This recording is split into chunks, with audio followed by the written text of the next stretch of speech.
Hey. Hello. Bonjour à tous. Hello à tous. Bienvenue sur l'apéro négo. On a déjà plein de bonjours.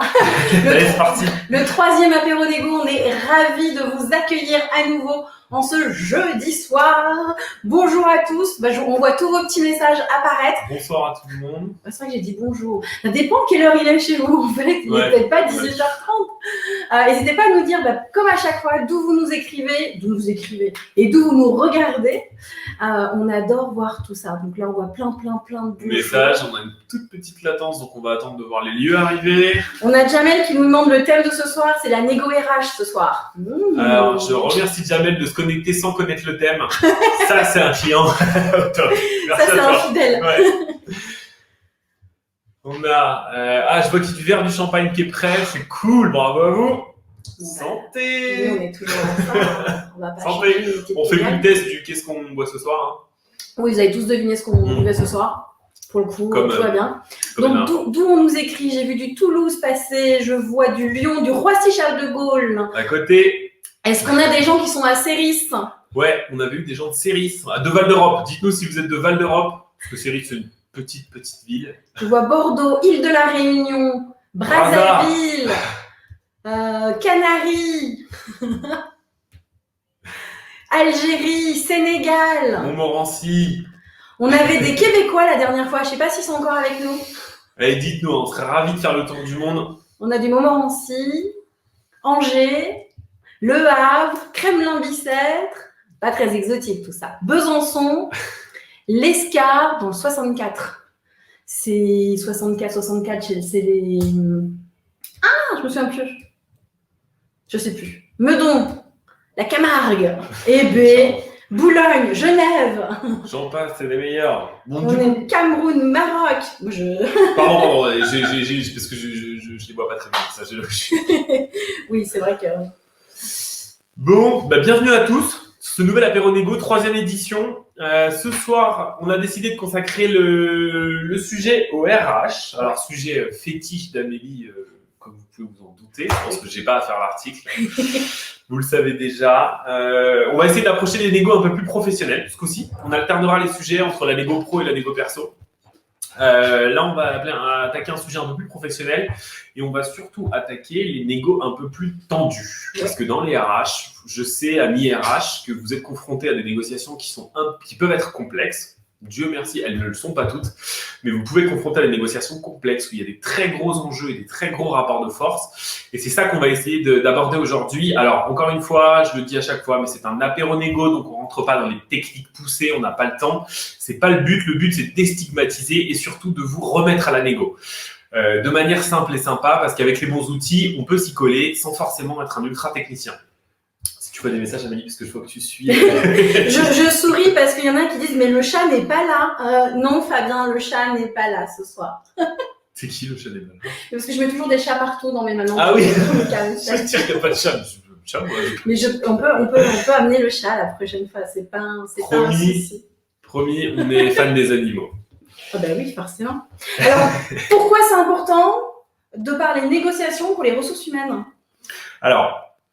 Parce que déjà, c'est un métier où on est confronté en permanence.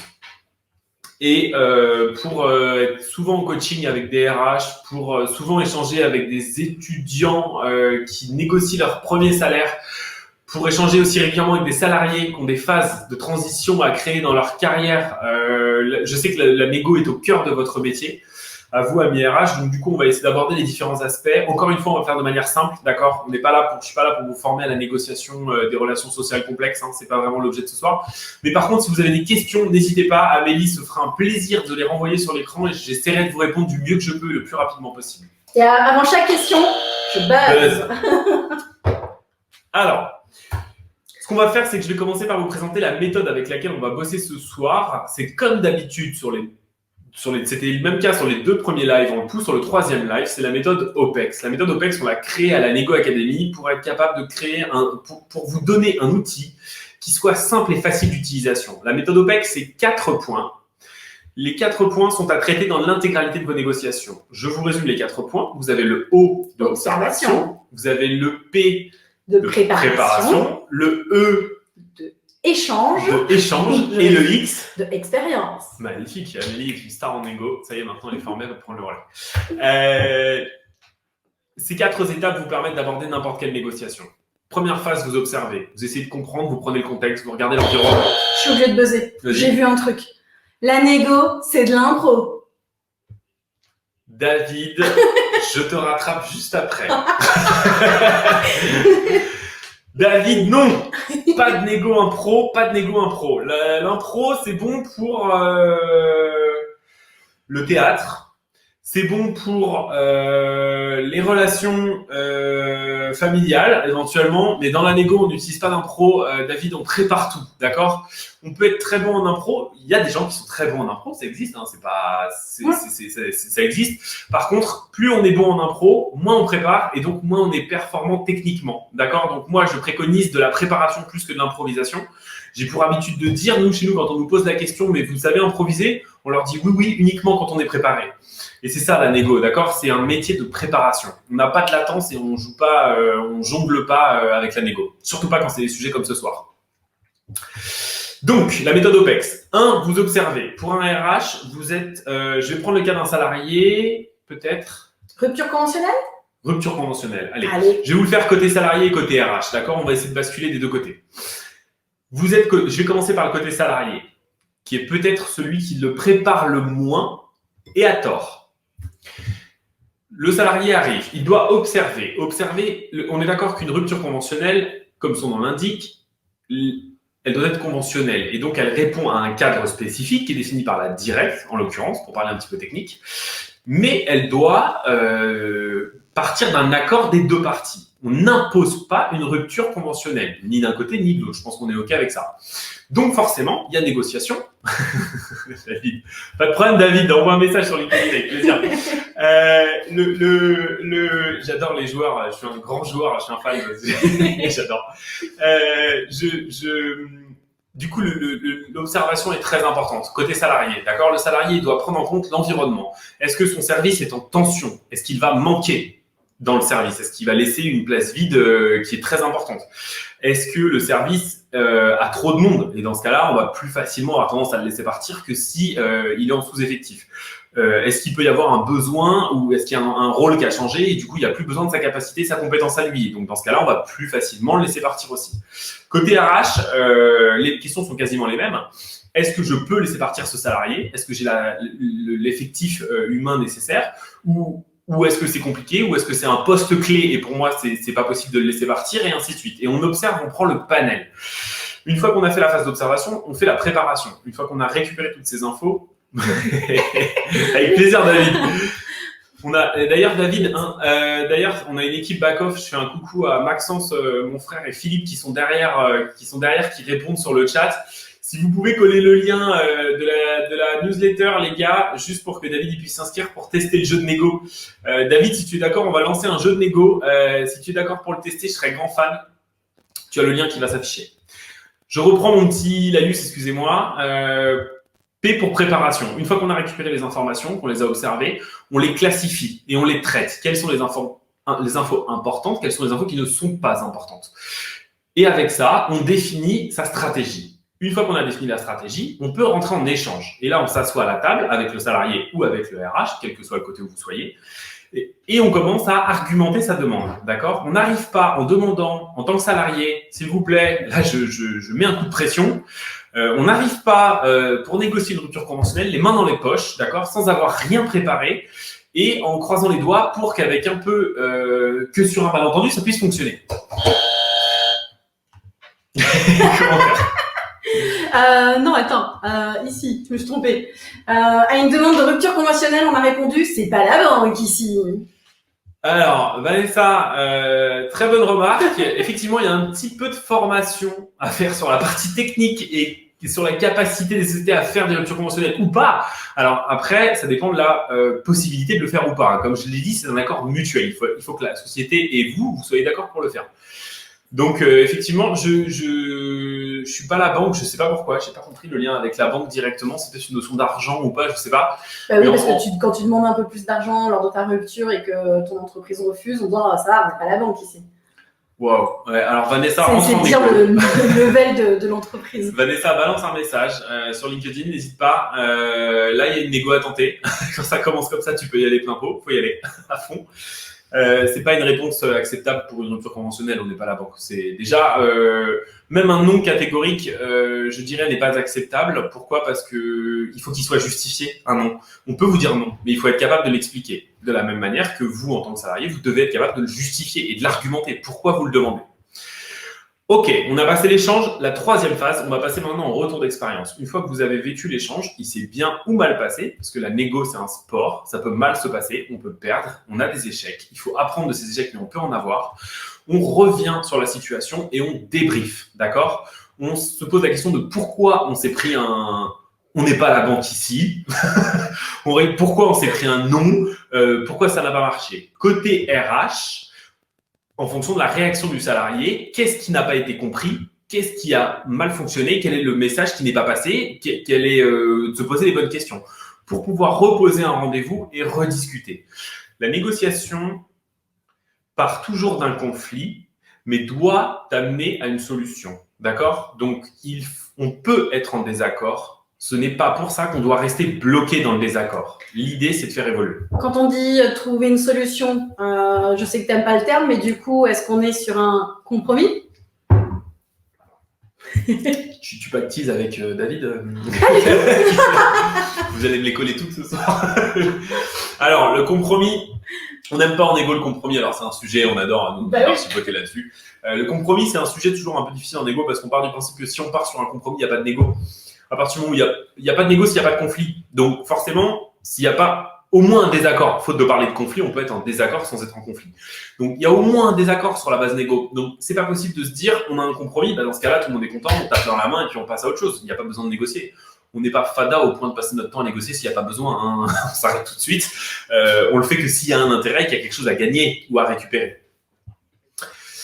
Est-ce qu'il y a des petites questions ? Parce que je je maîtrise pas les questions. Je viens de partir en rupture conventionnelle. Ils ont refusé l'indemnité demandée alors que j'ai avancé des arguments. D'accord. C'était indemnité minimale ou rien. J'ai donc fait patienter. J'ai vécu le harcèlement moral niveau 20 sur 20 pour que je parte le plus vite possible avec l'indemnité minimale. Super. Alors là, typiquement, on est dans l'exemple parfait de l'incapacité de la société à rentrer en négociation technique. Rentrer en négociation, ça ne veut pas dire lâcher tout ce qu'on ne peut pas justement lâcher. Rentrer en négociation, c'est lâcher ce qu'on peut lâcher, d'accord ? C'est travailler avec des obligations de chacun, des choses qu'on accepte et des choses qu'on n'accepte pas, la zone de négociabilité, on en a parlé la dernière fois, je reviendrai peut-être un petit temps là-dessus parce que c'est hyper important. Et je trouve cette attitude, malheureusement, LinkedIn user, j'ai pas de prénom, donc j'aime bien donner le prénom, mais là j'en ai pas. Je trouve cette situation totalement archaïque, si je puis le dire ainsi. Je suis désolé pour la boîte, je sais pas qui c'est, mais ça c'est une méthode qui devrait plus arriver aujourd'hui, parce qu'aujourd'hui on a des gens qui peuvent être médiateurs de ce genre de situation, qui peuvent amener des solutions, qui peuvent aider les gens pour ça et accompagner pour que tout le monde parte le plus en accord avec ses besoins, d'accord ? Là, typiquement, c'est une recherche de conflit pour faire craquer, d'accord ? Alors, c'est pour ça que je dis que le conflit en égo, il faut y être préparé, parce que quand vous rentrez en négociation, si vous êtes face à un désaccord qui amène au conflit, il faudra être capable de le tenir, le conflit. Et donc, vous allez passer par des phases d'harcèlement moral et ainsi de suite. Une négociation à fort enjeu, je termine là-dessus. Une négociation à fort enjeu, vous pouvez avoir des choses qui sont... Nous, on a vécu des négociations avec des choses hyper dark, où on a vu des photos de la maîtresse arriver ou des choses comme ça, quoi, des trucs vraiment dark en termes de rapport de force. Il faut éviter d'en arriver là. Et si on est bon techniquement en négociation, on arrive à arranger avant cette situation-là. Je voulais poser pour dire un truc et j'ai oublié. Ah si. Quid de l'affect lors de la négociation ? Très bonne question, Amélie. Merci.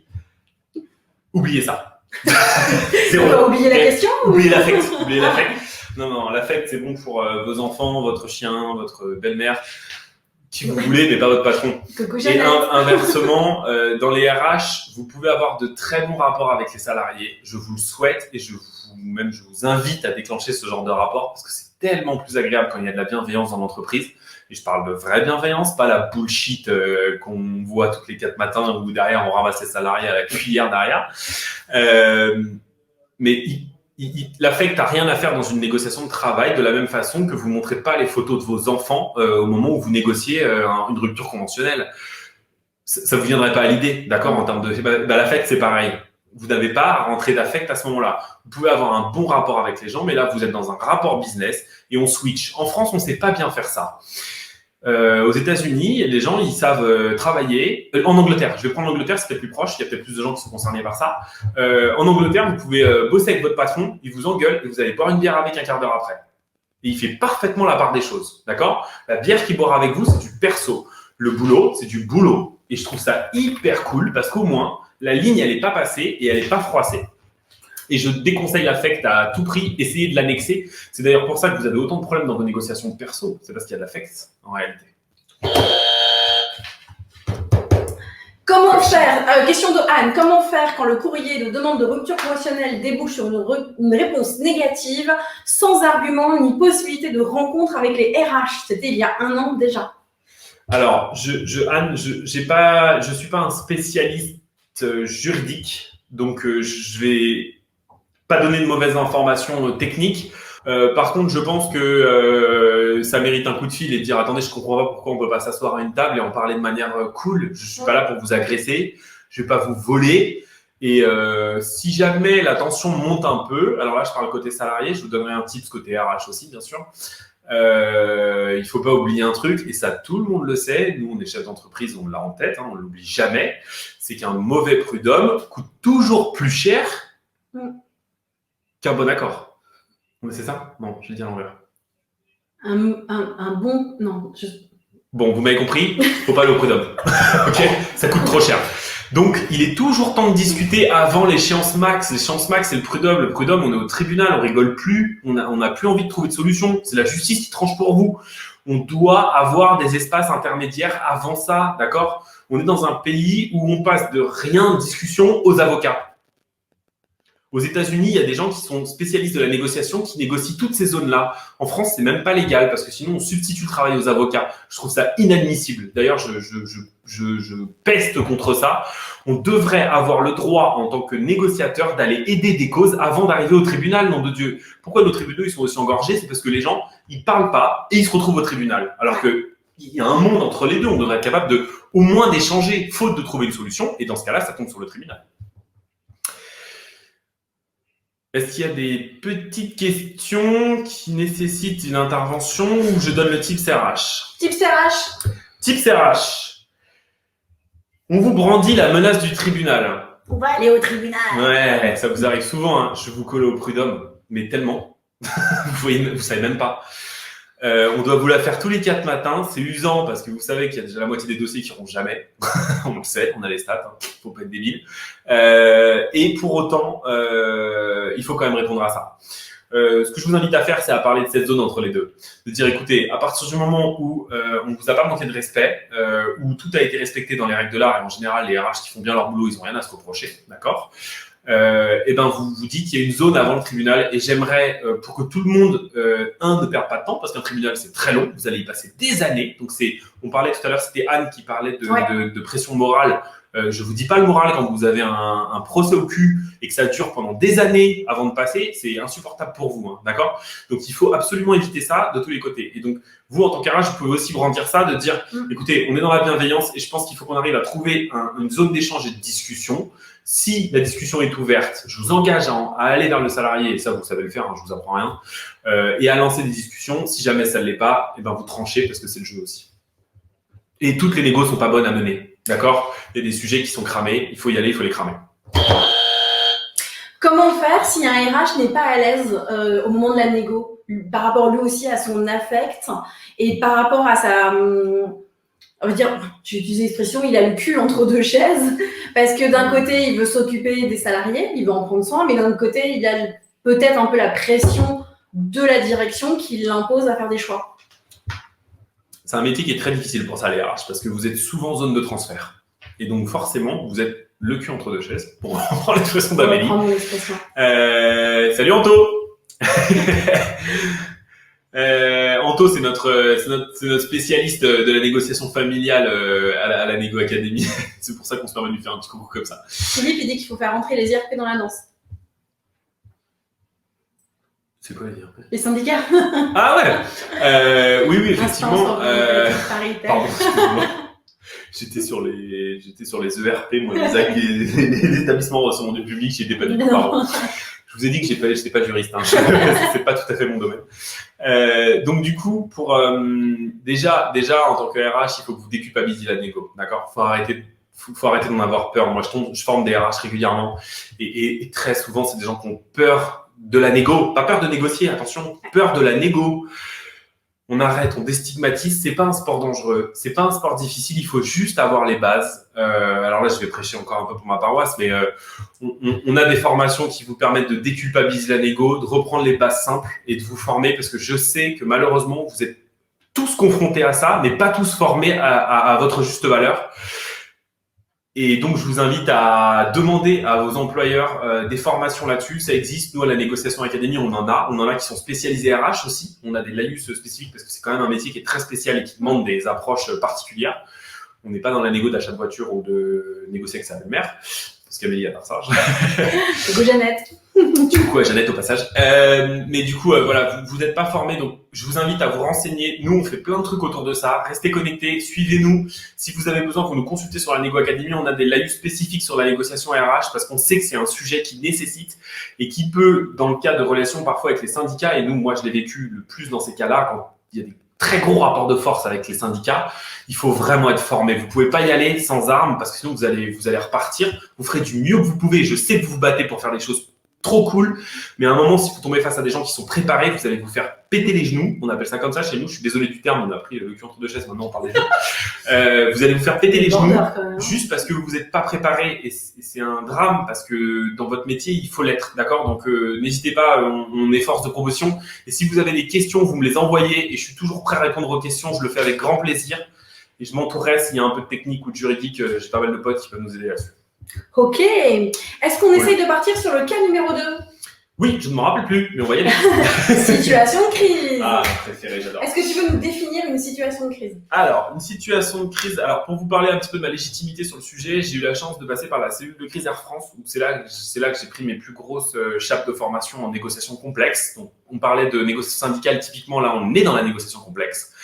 Et la négociation complexe, c'est tout ce qui sort de la mise en accord dans une situation dite normale. D'accord? C'est à partir du moment où vous avez des vrais, très gros rapports de force, des très, très grosses situations de tension ou des pathologies. Et ouais, parce qu'on peut tomber sur des barjots. Ça existe aussi. Donc, t'es déjà tombé sur des barjots? Oh là là. Vas-y, raconte-nous. Une petite anecdote. Allez.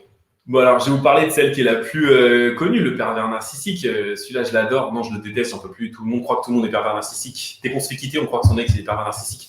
On arrête avec ça, mais il y en a vraiment. Et je vous jure qu'en négo, ils sont très durs parce qu'ils sont durs à attraper. C'est comme une couleuvre, en fait. Ils vous glissent dans les mains puisqu'ils utilisent tout ce que vous pouvez leur donner contre vous, en fait. En permanence, ils vous font culpabiliser, ils vous font macérer, en fait, et ils sont très durs. Alors là, si vous n'êtes pas préparé, si vous êtes préparé, vous arrivez à glisser et vous utilisez ça pour surfer, leur repasser au-dessus. Mais si jamais vous n'êtes pas formé, vous le prenez sur vous. Donc, vous allez sûrement faire un super boulot parce que je sais, les RH, que vous faites un super boulot de négo, même si vous n'êtes pas capé et pas armé pour le faire. Mais des fois, vous ressortez, vous êtes hyper éprouvé parce que vous n'avez pas les armes pour vous protéger ces choses-là. Et ça, c'est très impactant et il faut une zone de décompression, on appelle ça chez nous. C'est le X de expérience, c'est la quatrième étape de la méthode OPEX et ça vous permet de retomber, d'évacuer toute cette difficulté et toute la charge émotionnelle que vous avez pu récupérer. C'était quoi la question? C'est de crise. Situation de crise. Excusez-moi, le Morito, il est top, Philippe, le Morito.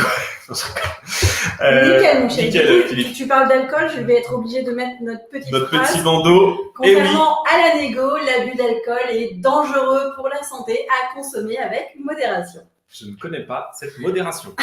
Présentez-la moi. Donc, pour la situation de crise, donc comme je vous disais, j'ai une légitimité un petit peu à vous en parler parce que j'ai déjà été formé à ce genre de climat. En termes de travail, je suis intervenu à la chute du Rio 4-4-2. Donc, j'ai aussi expérimenté, c'est pas que du théorique, hein, parce que ces sports-là, ça se pratique pas que théorique. Il faut avoir pratiqué pour savoir, pour comprendre. Ce que je peux vous dire, hein, pour vous donner des tips, encore une fois, je rentre pas dans des formations techniques là ce soir, mais ce que je peux vous dire, c'est il faut très bien vous préparer parce que plus vous êtes préparé, plus vous êtes protégé. Plus vous avez anticipé les réactions que peut avoir votre interlocuteur, moins, je parle côté RH, moins vous serez impacté, puisque vous connaissez déjà l'histoire avant de l'écrire. Alors, c'est un travail qui est dur et c'est chiant, je vous l'accorde, de se poser 3 heures avant pour travailler une négo et la préparer. C'est pas dans l'habitude de tout le monde. Les techniciens le font, ils ont l'habitude. Je sais qu'il y en a plein d'entre vous qui ont l'habitude de faire ça, mais il faut le faire, d'accord? Je sais aussi qu'il y en a beaucoup qui ne le font pas, et c'est à eux que je parle. Faites-le, préparez des choses. On peut pas arriver sur un terrain de combat si on n'est pas préparé. Je compare souvent. Mais est-ce qu'on a le temps du coup de préparer, puisqu'on est en crise? Alors, si ça vous tombe dessus, il faut prendre le temps. Vous collez des arrêts de jeu. D'accord? On stoppe, on maîtrise le timing en égo. On ne subit pas le timing. On ne doit pas vous imposer une rencontre. D'accord? Vas-y. Je buzz.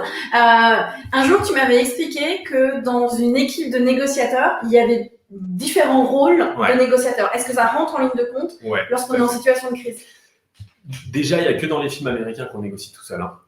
D'accord. Les techniciens, ils ne le font pas. Ils ne prendraient pas le risque. Hein. D'accord. Sauf si on a un très gros problème d'ego et qu'on a envie vraiment de se la jouer. Il n'y a aucun intérêt à le faire.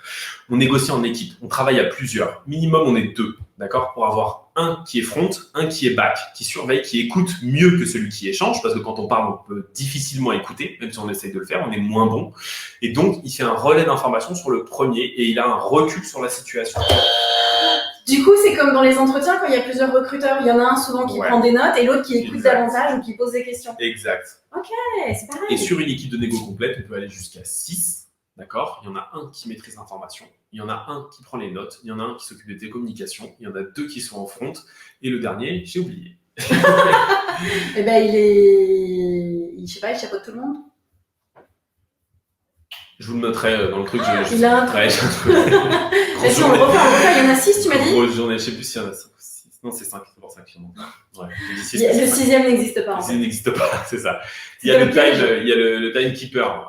Ce dont on parlait là, c'est le timekeeper. C'est celui qui surveille le temps et qui gère le temps et qui règle les timings. Donc, qui dit à la presse ou qui dit à l'interlocuteur, s'il vous plaît, on a besoin d'un temps pour s'organiser entre nous. On revient vers vous très rapidement. On vous laisse pas sur le côté. C'est pas le but. C'est juste de nous laisser le temps de nous préparer et d'arriver en bon état. Sur les grosses négos, les gens qui sont remontés, ils savent faire ça. Hein, ils ont l'habitude normalement.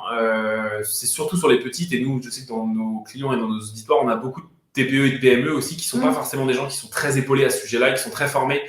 Pensez-y, c'est hyper important. Vous prenez du recul. Ne traitez jamais rien à chaud. Le traitement à chaud, c'est de l'impro. On parlait tout à l'heure avec David. Et c'est les risques de l'affect, de mettre trop d'affect. Et c'est les risques de l'affect, et c'est les risques de ne pas avoir bien pris de recul sur la situation, et c'est les risques d'être engagé dans un truc où c'est l'autre qui gère le timing pour vous. Il y en a un qui fait une super diversion. Ouais, Sonia, c'est possible aussi, ouais, c'est possible aussi. Nous, non, je vais pas le raconter ça. En entretien, ouais, si, non, il y en a un qui peut essayer de déconcentrer pour voir comment la personne elle est capable de se focuser en fait sur un sujet. Donc ouais, préparez-vous, d'accord. Amis TPE, PME, RH qui sont pas forcément dans des grandes équipes et qui se retrouvent souvent seuls face à ce genre de situation, ou en tout cas esselés, faute d'être seuls. Pensez-y, les habitués, eux, ils s'entourent. Hein. Ils vont en équipe, ils prennent le temps, ils réfléchissent, ils disent rien tant qu'ils l'ont pas réfléchi, ils communiquent pas tant qu'ils n'ont pas décidé, et c'est eux qui drivent le timing. Et c'est comme ça qu'on maîtrise la négociation, c'est en drivant le timing. On le subit pas. T'énerve pas. Ça me passionne. Il est au taquet. J'adore ça. Je peux pas faire autrement, je suis désolé. Vas-y. Que nous dit Philippe? Alors Philippe nous partage le lien. N'hésitez pas à suivre Aurélien d'ailleurs sur son profil et à l'ajouter en contact si vous avez des questions autour de la négociation, sur la RH commerciale, salariale ou avec votre belle-mère, comme vous voulez. N'hésitez pas. D'ailleurs, tu n'as pas une annonce aussi à nous faire avant qu'on continue? Il se passe quoi le 4 mars? Ah ouais. Le mec, il est pas au courant, quoi. Ah ouais. Ah non, mais je pensais pas qu'on allait l'annoncer comme ça, moi. Le 4 mars, je vous invite à passer la journée avec nous. Alors, pas physiquement, ça va de soi, on est d'accord avec ça. On a tous les conditions sanitaires qu'on sait. Par contre, je vous invite à nous suivre. Le 4 mars, on lance la Négociation Academy et on va faire une journée de lancement où il y aura des événements digitaux tout le long de la journée. Et on lance officiellement la Négociation Academy à l'apéro négo, comme ce soir, là où vous êtes, au même endroit, sauf qu'on aura une partie de l'équipe qui sera avec nous, qui a bossé pour lever ce projet, qui végète depuis… enfin, moi, dès que ça prend plus de 3 mois, ça me rend fou. Donc, mais qu'on travaille depuis plusieurs mois, voire quasiment plus d'une année maintenant. Ouais. Donc voilà, donc on le lancera en ligne avec vous ici sur l'apéro négo. Et je vous garde la surprise du planning, on postera, on vous informera de toute façon sur les choses qui se passeront. Et on vous fera des tips, plein de tips négo, et on vous partagera même des situations de fou, des trucs qu'on a vus, parce que nous, les gens nous partagent souvent leurs négociations, et du coup, on voit un peu les situations, on vous racontera des histoires de fou, des trucs improbables, où on se dit, mais non, mais c'est pas possible, mon Dieu. Et aussi des trucs de fou. Des techniques de fou. Si jamais vous avez des questions concernant la négo en milieu RH, que ce soit en situation de crise ou autre, amis RH qui nous regardez ce soir, allez-y, n'hésitez vraiment pas à nous poser vos questions. Ouais. Aurélie est encore là pendant quelques minutes pour pouvoir y répondre. Donc c'est un peu le moment et un peu l'occasion. Je sais que pour vous, c'est un sujet qui est moins facile à communiquer. On sait sur les lives, on voit, on a l'habitude maintenant, les salariés ont plus tendance à communiquer sur leurs difficultés, sur leurs questions, sur tout ça. On sait que pour vous, les RH, c'est moins facile parce que vous êtes quand même en général sous couvert de la confidentialité sur beaucoup de sujets. Et c'est normal, ça fait partie du jeu de la gestion d'une boîte. Par contre, n'hésitez pas à nous poser les questions. Si vous les posez pas sur le chat, posez-les en off, envoyez-les nous parce qu'on sait que des fois vous êtes aussi dans des situations difficiles et c'est pour ça qu'on fait ce genre d'événement. C'est aussi pour le déstigmatiser et dire arrêtons d'avoir honte, quoi. La négo, c'est un vrai sujet. Ça existait. C'est le plus vieux métier du monde. Moi, j'avais entendu que c'est la prostitution, c'est faux. C'est la négo, le plus vieux métier du monde, ok. Mais en même temps, le négo c'est tarif, donc c'est un peu lié, quoi. Ouais, c'est vrai. Ça commence par un négo. Ça commence par une négo. C'est le plus vieux métier du monde, d'accord. Donc, et pour autant, je pense qu'il y a besoin de le rafraîchir et puis redonner un coup de fresh up. Donc, on arrête avec le fait d'avoir peur de négocier. On arrête avec le fait de pas savoir négocier parce qu'aujourd'hui, nous, on est capable de vous donner des billes et on va le faire. On va vous donner plein de choses pour être capable de le faire en connaissance de cause et en maîtrise. Donc, allez-y, quoi. Et posez-nous les questions en privé si vous avez besoin. Si vous avez des cas chauds, on peut vous aider. On peut vous aider. On sera ravis de le faire. Nous, moi, c'est une passion, donc je serai ravi de prendre le temps de vous répondre. Est-ce que tu aurais un dernier conseil à partager à nos amis RH qui nous regardent ce soir? Ouais, formez-vous. C'est facile, celle-là. C'est facile. Non. Je sais que votre boulot, il vous demande énormément de choses. Vous devez être sur le juridique, vous devez être sur l'humain, vous devez être sur le bien-être, vous devez être sur vous avez 26 sujets, sauf si vous êtes dans un très grand groupe où chaque truc est vraiment fragmenté. Pour les RH qui sont dans les TPE, PME ou dans les moyennes entreprises, pour vous, c'est plus dur parce qu'il y a moins de staffing et donc forcément, vous êtes plus confrontés à des sujets divers. Je sais que vous avez des boulots qui sont hyper complexes par la multitude de choses qu'on vous demande de savoir faire. Je pense par contre que la négo, c'est un truc vraiment important parce que ça peut vous faire gagner et du temps et du boulot. Parce que tout ce que vous pourrez négocier en amont qui vous évite les conflits vous fera gagner du temps et de l'argent. D'accord ? Donc, allez-y, formez-vous, mettez-vous au fait, renseignez-vous. La négo, c'est aussi une culture G. D'accord ? Il n'y a pas besoin forcément d'acheter nos formations, c'est pas ce que je dis. Mais il y a aussi besoin de se cultiver et d'écouter et de se confronter. Je pense on est en train de lancer des trainings négo.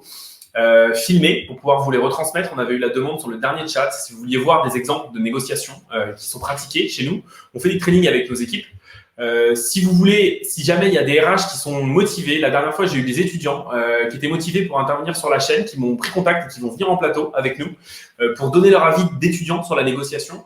S'il y a des RH, je lance un appel. Si vous êtes intéressés pour participer à une émission et venir nous partager vos difficultés négo RH et que j'essaye d'y répondre, moi je serais ravi de le faire.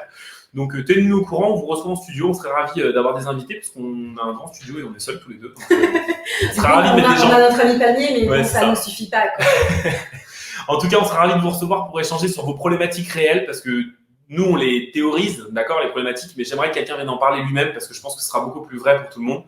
Donc, voilà, je lance un appel. Si vous êtes chaud, on sera ravis, on vous reçoit avec grand plaisir. Envoyez-nous les messages privés, on vous répondra. Ok, ça, c'était un beau discours. Est-ce qu'on a un slogan autour de la négo, genre la négo c'est rigolo, la négo c'est... Nous, on a à la négo, à la négo, alors il sera pas trop style apéro, hein, il est plutôt dans la ligne de la communication officielle de la boîte, donc c'est un peu moins fun que l'apéro négo. Mais nous, on a tendance à dire le pouvoir, c'est la négo. Il n'y a rien qui touche pas à la négo en termes de pouvoir. Tout simplement. Il n'y aura pas d'obtention de challenge sans négo. Il n'y aura pas d'obtention de résultats sans négo. Il n'y aura pas d'évolution dans sa vie personnelle sans négo. Il n'y aura pas rien. Ça passe par là. Donc, le pouvoir en line-up, en baseline, le pouvoir est dans la négo. Pouvoir est dans la négo. C'est ça. Philippe. Faut le sentir, c'est un sport. Négociation, mon Pygmalion.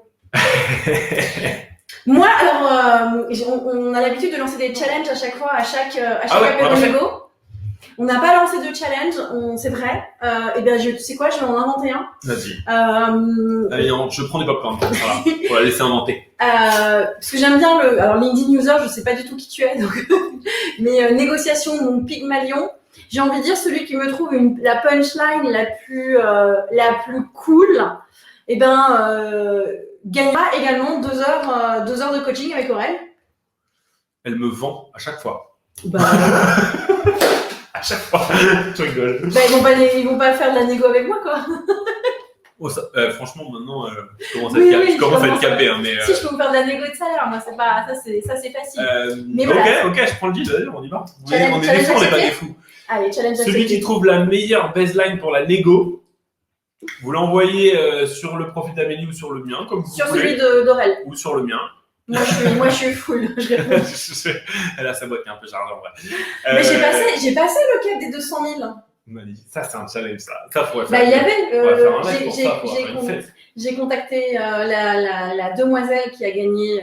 Qui a passé 200 000. Ouais, qui a passé, qui était la 200 millième. Bon, allez-y, moi aussi, à 200 000, allez-y, sur les abonnés. Bon, je vous rassure, je suis à 3 000, hein, donc il va falloir y aller. Mais ouais, non, mais on fait ça. On part sur les 2 heures de coaching pour la personne qui trouve la meilleure baseline et on l'accroche, on l'annoncera. Comme la dernière fois, on l'annoncera à l'antenne. C'est une Amélie aussi. Ah, trop cool, Amélie, d'avoir mis ton nom, c'est sympa. Les Amélie cool, sont parce que du coup, formidables. c'est facile. Ouais. Y a pas de rien. Il y a pas de Je déconne. Bon, bah cool. Cool. Écoutez, merci. Merci à vous pour ce live encore. C'était un bon moment. On a tenu le timing. On a tenu le timing à peu près, 7 minutes 49 près. On a été ravis de passer ce moment-là avec vous. J'espère que ça a pu ouvrir et débloquer des choses chez vous, amis RH, et chez vous, amis salariés, pour comprendre aussi la difficulté de l'autre côté, chez les RH, parce qu'on croit toujours qu'on doit se battre, mais pas toujours. On peut aussi échanger, on peut aussi discuter, on peut aussi trouver des accords ensemble. Merci Sonia. C'est la phrase de fin. Pas d'impro dans la négo. Pas d'impro dans la négo. On l'adore. Ciao, ciao.